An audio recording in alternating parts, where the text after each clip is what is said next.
নমস্কার বন্ধুরা, বাংলার ইনভেস্টর ইউটিউব চ্যানেলে আপনাদের সকলকে স্বাগত জানাই। বন্ধুরা, আজকের দিনেও মার্কেটে একটা ভালোই ক্র্যাশ দেখতে পাওয়া গেছে এবং খারাপ ব্যাপার এটাই যে আজকে নিফটি ফিফটি পড়তে পড়তে দেখতে পাচ্ছেন 24,000-এর নিচে ক্লোজিং দিয়ে দিয়েছে। তবে আজকের দিনে নিফটি ফিফটি আরো নিচে যেতে পারতো, 23,800 পর্যন্ত যেতে পারতো। তো এই অত নিচে যাওয়ার হাত থেকে আজকে কিন্তু বেঁচেছে। আজকের দিনে লো কত ছিল দেখতে পাচ্ছেন, 23,961.40 আজকের দিনের লো ছিল। তো মূলত বর্তমানে এই মিডিল ইস্ট থেকে যে সমস্ত খবর আসছে, যার প্রভাব ক্রুড অয়েলের উপর পড়ছে, এইসব কিছুর কারণে মার্কেটে প্রেসার আসছে। আজকের দিনেও দেখতে পাচ্ছেন এই ব্রেন্ট ক্রুডে প্রায় 4%-এর কাছাকাছি আপসাইড মোমেন্টাম দেখতে পাওয়া যাচ্ছে।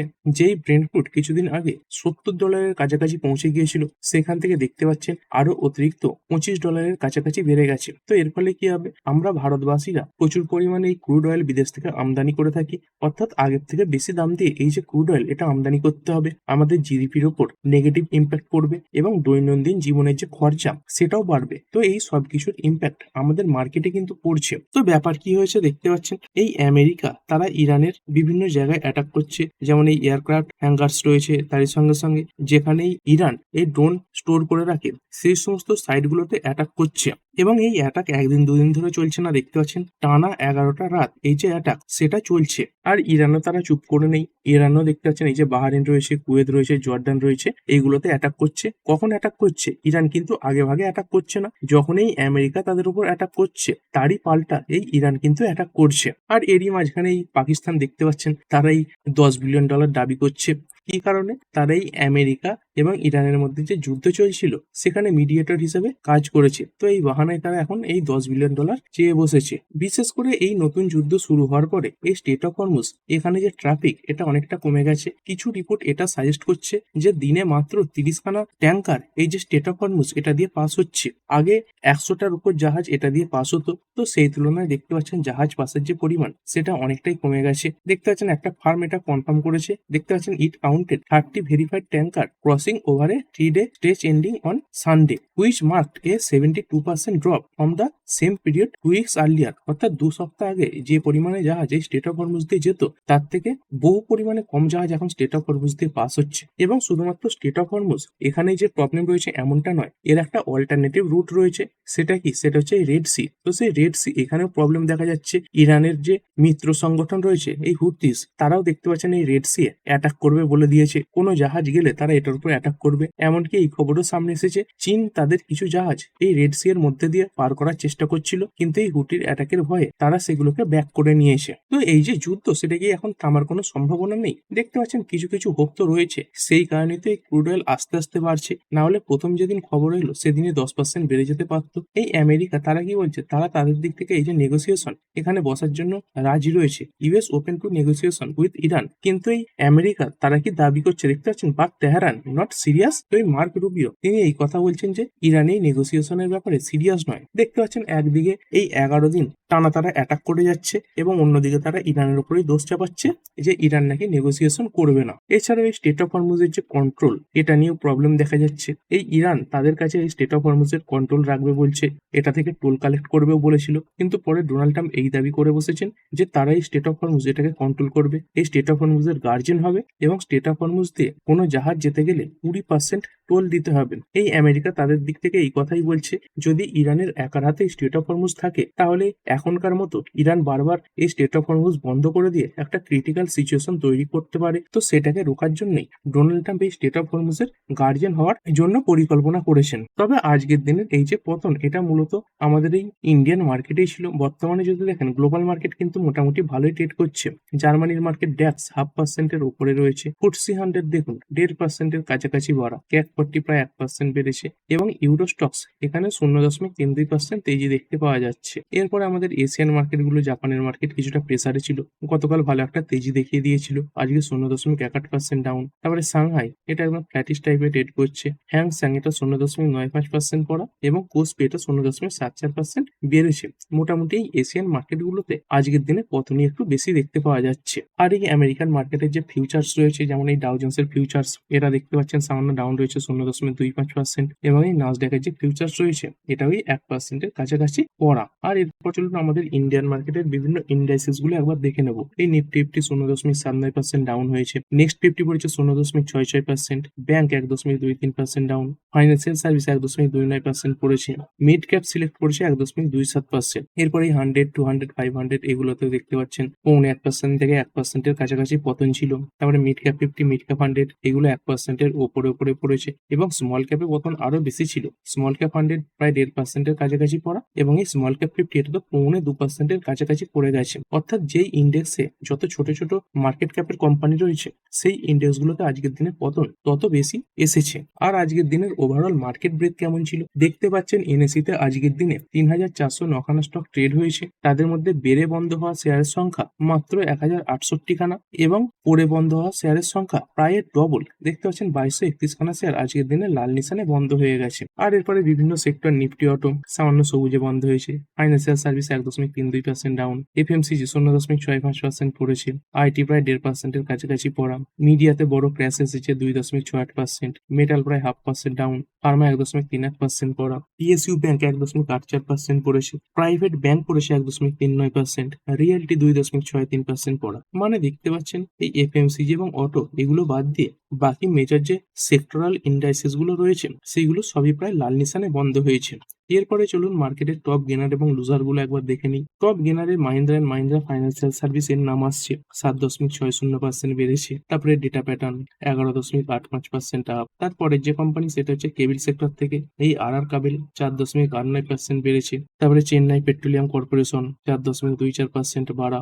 বাজাজ অটো এটাই 6%-এর কাছাকাছি বেড়েছে। তারপরে ক্রাইসিল লিমিটেড এটা বেড়েছে 4.22%। আর এরপরে কিছু কোম্পানি নাম্বারের কারণে ভালো পারফর্ম করেছে, যেমন তাদের মধ্যে একটি কোম্পানি দেখতে পাচ্ছেন এই ইমামি পেপার মিলস লিমিটেড। তো এই পেপার সেক্টরে কাজ করে একটি কোম্পানি, এই নাম্বার আসার পরেই দেখতে পাচ্ছেন সঙ্গে সঙ্গে 20%-এর আপার সার্কিল লাগিয়ে দিয়েছে। কেমন এসেছে এই কোম্পানির নাম্বার? এইখানে কোম্পানির সেলসে 22% বৃদ্ধি দেখতে পাওয়া গেছে, 460 কোটি সেলস বেড়ে হয়েছে 560 কোটি। কোয়ার্টারলিও এই যে সেলস এটা বাড়া, এবং নেট প্রফিটে দেখতে পাচ্ছেন 6.31 কোটি ছিল, এখান থেকে 512% বেড়ে হয়েছে 38.6 কোটি, যেটা কোয়ার্টারলিও বেশি। অর্থাৎ নাম্বার দেখতে পাচ্ছেন ইয়ারলি তো খুব ভালো এসেইছে, তারই সঙ্গে সঙ্গে কোয়ার্টারলিও এই যে নাম্বার এগুলো সলিড। তো এই কিছুর কারণে এই কোম্পানিটা 20%-এর আপার সার্কিট লাগালো, এবং এইটা আপার সার্কিট লাগাবার পরে অন্যান্য পেপার রিলেটেড কোম্পানিগুলো এই আশা করে চলছে তাদের নাম্বার ভালো আসবে, এবং আজকের দিনে ভালো পারফর্ম দেখা গেছে। যেমন দেখতে পাচ্ছেন এই জেকে পেপার, ওই ইমামি পেপারের নাম্বার আসার পরে এখানেও একটা শার্প তেজি এসেছে, এটা 3.21% বেড়েছে। তারপরে এই Seshasayee Paper and Boards Limited 1.35% up. আর এরপরে চলুন লুজার শেয়ার গুলো দেখে নিন। আজকে লুজার্স এর মধ্যে টপে রয়েছে এই বন্ধন ব্যাংক, এই নাম্বারের পরে দেখতে পাচ্ছেন 16.63%-এর ক্যাশ দেখিয়েছে, প্রায় 17% পড়েছে। এমনিতে কেমন ছিল নাম্বার?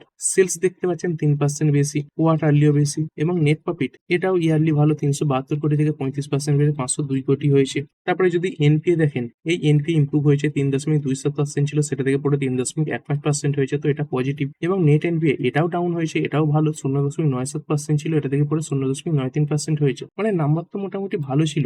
এছাড়াও দেখতে পাচ্ছেন মার্কেটের যে অনুমান ছিল সেটাকেও বিট করেছে, কিন্তু তা সত্ত্বেও পড়লো কেন? চলুন কারণগুলো দেখে নিই। এইখানে দেখতে পাচ্ছেন এই কোম্পানিটা কি করেছে, তাদের যে গাইডেন্স সেটা কিছুটা কাট করে দিয়েছে। মানে আগে আশা করছিল তারা যে পরিমাণে নাম্বার তৈরি করতে পারবে, যে পরিমাণে প্রফিট দেখাতে পারবে, তো সেইখানে কিছুটা তারা কাট করেছে। দেখতে পাচ্ছেন আরও এর যে গাইডেন্স রয়েছে সেটাকে তারা কাট করে দিয়েছে, এবং এই কাট করার পরে দেখতে পাচ্ছেন এই মতিলাল অসওয়াল নামে যে ব্রোকারটা রয়েছে এর এই কোম্পানিটাকে ডাউনগ্রেড করে দিয়েছে, অর্থাৎ নিচের দিকে যেতে পারে এরকম একটা টার্গেট তারা দিয়েছে। তারপরে গ্যাব্রিয়েল ইন্ডিয়া লিমিটেড 4.23% ক্র্যাশ। এইখানে কোম্পানি পড়ে যাওয়ার পেছনে কারণ কি? দেখতে পাচ্ছেন কিছু একটা ডিলের কারণে পড়েছে। এই 231 কোটি টাকার এইচএল ম্যান্ডো নামে একটা ডিল তারা সাইন করেছে।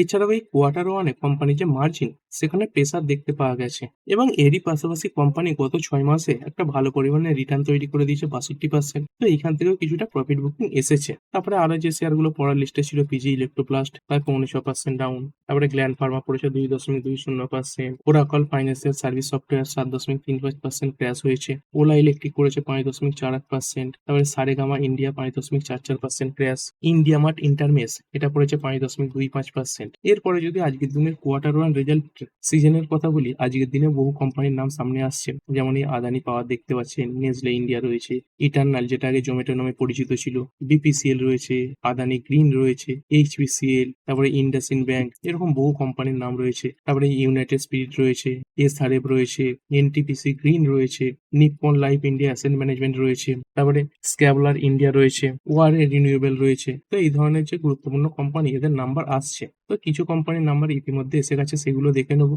যেমন তাদের মধ্যে প্রথম কোম্পানি হচ্ছে আদানি পাওয়ার লিমিটেড। মোটামুটি দেখতে পাচ্ছেন 1.5%-এর কাছাকাছি পড়ে বন্ধ হয়েছে। এইখানে কেমন নাম্বার ভালো, সেলসে 34% জাম্প, 14,109 কোটি থেকে সেলস বেড়ে 18,902 কোটি হয়েছে, এবং নেট প্রফিট 3305 কোটি ছিল, এটা থেকে বেড়ে 4,867 কোটি হয়েছে। এবং এরই পাশাপাশি কোম্পানির অপারেটিং প্রফিট মার্জিন এটাও ইমপ্রুভ হয়েছে, 33% ছিল, সেটা থেকে বেড়ে হয়েছে 42%। এবং এর পাশাপাশি এই কোম্পানি দেখতে পাচ্ছেন 15,000 কোটি টাকা ফান্ড রেজিং এর ব্যাপারে একটা প্ল্যান সামনে রেখেছে। এছাড়াও তাদের এই পাওয়ার জেনারেশনের যে ক্যাপাসিটি, সেটা বেড়ে দাঁড়িয়েছে 18,330 মেগাওয়াট। তো এরকম ভালো নাম্বারও কিছুটা পতন এসেছে। তারপরে আদানি গ্রিন এনার্জি লিমিটেড, এইখানে নাম্বার কেমন ছিল, এটাও মোটামুটি ভালো নাম্বার। সেলস 17% বেশি, 3800 কোটি থেকে বেড়ে হয়েছে 4,431 কোটি, এবং নেট প্রফিট এটা ছিল 824 কোটি, এটা থেকে বেড়ে 983 কোটি হয়েছে, এটাও কোয়ার্টারলি বাড়া। তারপরে জেএসডব্লিউ এনার্জি লিমিটেড প্রায় 1%-এর কাছাকাছি পড়ে বন্ধ হয়েছে। এইখানে কেমন নাম্বার, এইখানে সেলস তো 1% বেড়েছে, কিন্তু এই নেট প্রফিট এটা 37% পড়া, 836 কোটি নেট প্রফিট পড়েছে 533 কোটি,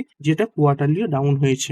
নাম্বার কিছুটা খারাপের দিকেই, তবে এই নাম্বারটা মার্কেটের যে অনুমান ছিল সেটাকে বিট করেছে। তারপরে ভারত পেট্রোলিয়াম কর্পোরেশন লিমিটেড নাম্বারের পরে 3.07% টোটাল পড়েছে। এইখানে নাম্বার কেমন, সেলস 34% বাড়া, 1,12,551 কোটি থেকে বেড়ে 1,51,270 কোটি, কিন্তু যদি নেট প্রফিট দেখেন, এটা তো মাইনাসে চলে এসেছে।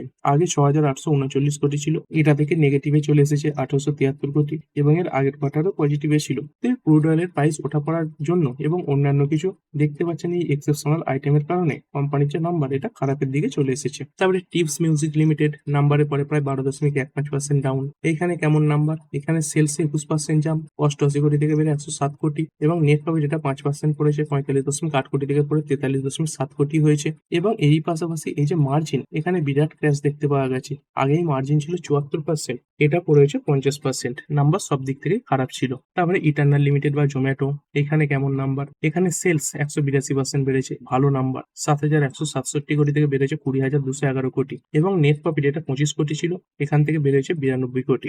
ইয়ারলি তো এই যে নেট প্রফিট অনেকটা বেড়েছে, কিন্তু কোয়ার্টারলি যদি দেখেন এই নেট প্রফিটে অনেকটা ডাউনফল দেখতে পাওয়া গেছে। এবং কোন কোন সেগমেন্ট থেকে কোম্পানির নাম্বারে এত ভালো জাম দেখতে পাওয়া গেল, যেমনটা দেখতে পাচ্ছেন এই জোম্যাটোর যে আগের বিজনেস ছিল, পুরোনো বিজনেস, সেই India food ordering and delivery, এইখান থেকে দেখতে পাচ্ছেন আগে এই রেভিনিউ ছিল 2261 কোটি, এটা থেকে বেরোয়েছে 3100 কোটি। তো এখানে ভালো জাম দেখতে পাওয়া গেছে, কিন্তু সব থেকে বেশি বেড়েছে কোনটা থেকে, এই কুইক কমার্স বা ব্লিঙ্কিটের যে ব্যবসা রয়েছে সেটা থেকে। কুইক কমার্সের ব্যবসা বা ব্লিঙ্কিটের ব্যবসা থেকে দেখতে পাচ্ছেন এর আগের বছর সেম কোয়ার্টারে, জুন 30, 2025 কোয়ার্টারে কোম্পানির রেভিনিউ ছিল 2400 কোটি, সেটা থেকে বেড়ে কত হয়েছে 15,664 কোটি। অর্থাৎ এই যে ব্লিঙ্কিটের ব্যবসাটা রয়েছে, এটাই সব থেকে বেশি এই রেভিনিউ তৈরি করে দিচ্ছে এই ইটারনাল কোম্পানিটাকে। আর এরপরে ডক্টর রেড্ডি ল্যাব, এই কোম্পানির নাম্বারটা দেখে এই ভিডিওটা শেষ করব। এখানে কেমন নাম্বার, কোম্পানির নেট প্রফিট 69% পড়ে গেছে, পড়েছে 443 কোটি। কি কারণে পড়েছে, তো তার একটা ওষুধ দেখতে পাচ্ছেন এই যে সেমাগ্লুটাইড, এই যে ইনভেন্টরি রয়েছে, এখানের অতিরিক্ত খরচের কারণে এই প্রফিট পড়ে গেছে। এছাড়াও একটা সেগমেন্ট রয়েছে দেখতে পাচ্ছেন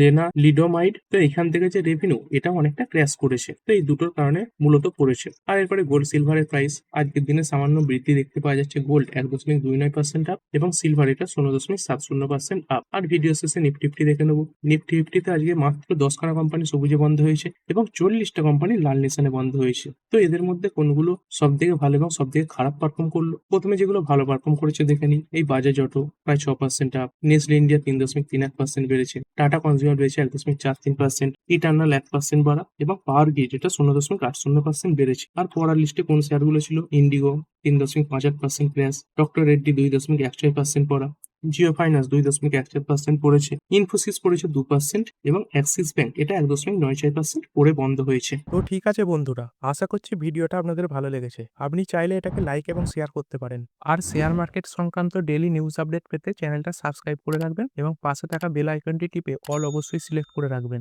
যাতে পরবর্তী ভিডিওর নোটিফিকেশন আপনার কাছে সময় মতো পৌঁছে যায়। আর হ্যাঁ, ভিডিওটি শুধুমাত্র ইনফরমেশন এবং এডুকেশনাল পারপাসের জন্য বানানো হয়েছে। আমি সেবি রেজিস্টার্ড নই, তাই কোনো প্রকার শেয়ারে কোনো প্রকার বাই, সেল, হোল্ড বা অ্যাভারেজ করার কোনো সিদ্ধান্ত নেওয়ার আগে আপনার যে ফাইন্যান্সিয়াল অ্যাডভাইজার আছে তার সঙ্গে অবশ্যই আলোচনা করবেন। দেখা হচ্ছে পরের ভিডিওতে। ধন্যবাদ।